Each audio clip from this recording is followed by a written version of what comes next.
today we're gonna read Diary of a Wimpy Kid to read. The name of the book is The Last Straw. It's not the straw that we use at drinking something. It's another kind of straw, I think. So let's see it for today, starting at Monday, and the end of reading at next chapter. No, maybe next chapter too. When it's too short, then I will gonna just read all of this book. It's just joking. So let's start reading. Now here we go, and first we can read Diary of a Wimpy Kid, The Last Straw. To read. Monday, when me and Rory got out to our bus stop today, we found a nasty surprise. There was a piece of paper tacked in our street sign, and it said that effective today, our bus route was rezoned. And what that means is now we have to walk to school. Well, I'd like to talk to the genius who came up with that idea because our street is almost a quarter of a mile from school. Me and Rory had to run to make it to school on time today. When what really stunk was when our regular bus passed us by and it was full of kids from Wiry Street, the neighbor right next to ours. The Wiry Street kids made monkey noses when they passed us, which was really annoying because that actually what we used to do when we passed them. Ooh, ooh, ee. Paint, paint. I'll tell you one reason it's a bad idea to make kids walk to school. These days, teachers give you so much homework that with all the books and papers you have to carry home, your backpack ends up weighing like 100 pounds. And if you want to see what kind of effect that has on kids over time, all you have to do is look at Roderick and some of his friends. Speaking of teenagers that have scored a pretty big victory today, the baddest teenager in our neighborhood is this kid named Landwood Health, and he's kind of Dad's army.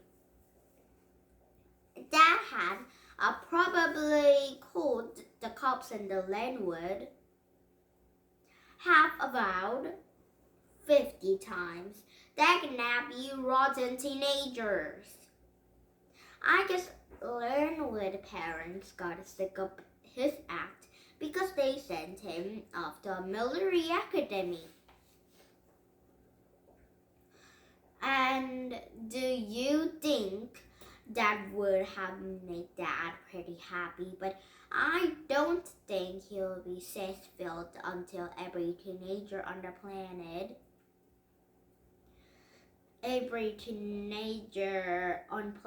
gets sent off to the General Hall or Alcatraz or something. And that includes Roderick. Yesterday, Mom and Dad gave Roderick some money to buy books so he could study for the SATs. But Roderick spent the money in the tattoo instead. Loaded diaper. I've still got a little time before I turn into the teenager. But the minute I do, I guarantee you Dad will be looking for the first chance to ship me out. Now is another Monday. For the past week or so, many have been getting out of bed every night and coming downstairs.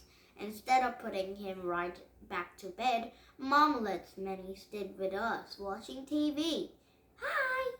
It's really not fair because when Minnie is with us, I'm not allowed to watch any of the shows I like.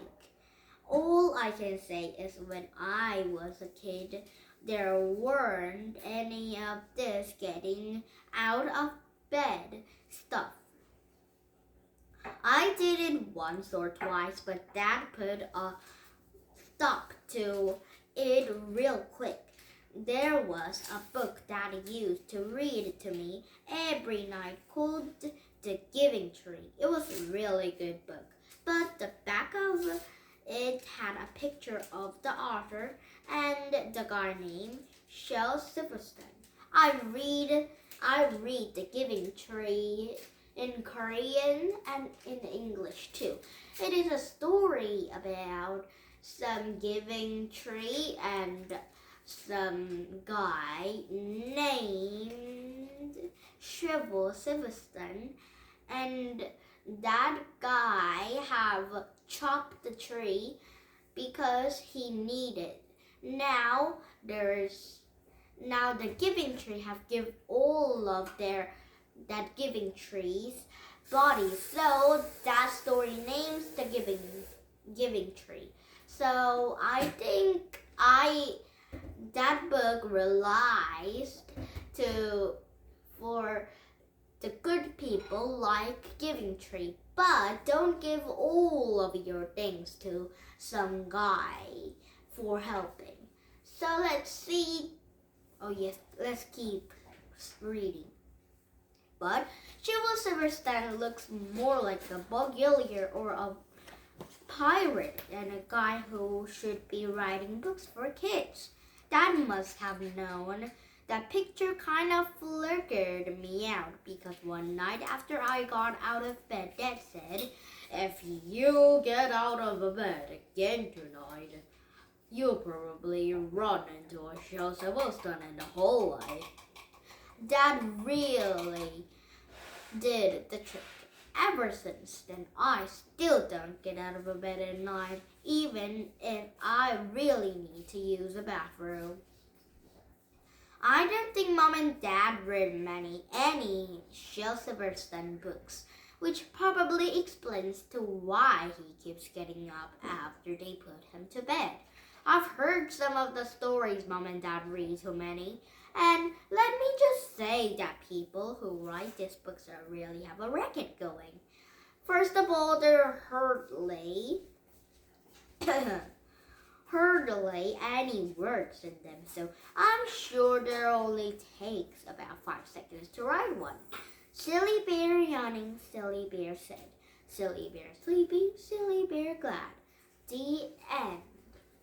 I told Mom, Dad, what I thought of Minnie's books, and she said that if they're so easy to write, then I should try writing them myself.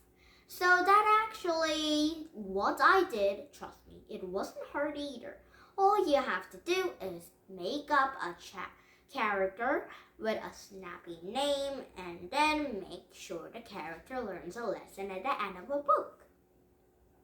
Now all I need to do is to mail this thing off to the publisher and wait for the money to start rolling in.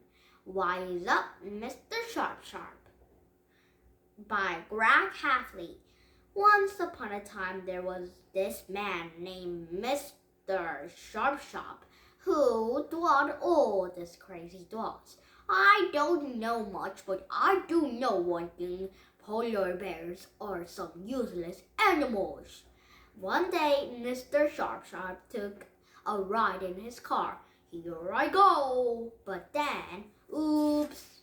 And then, Mr. Sharp Sharp, you would have drowned. But luckily to Buck here, was sitting on an iceberg, and he saved your life.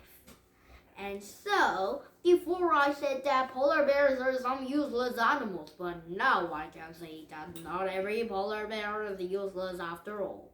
The end. See what I mean? The only thing I noticed after I finished the book was that I forgot to make it rhyme. But the publisher is gonna have to pay me, extra if they want that. Now it's a Saturday, so today's stories were suited as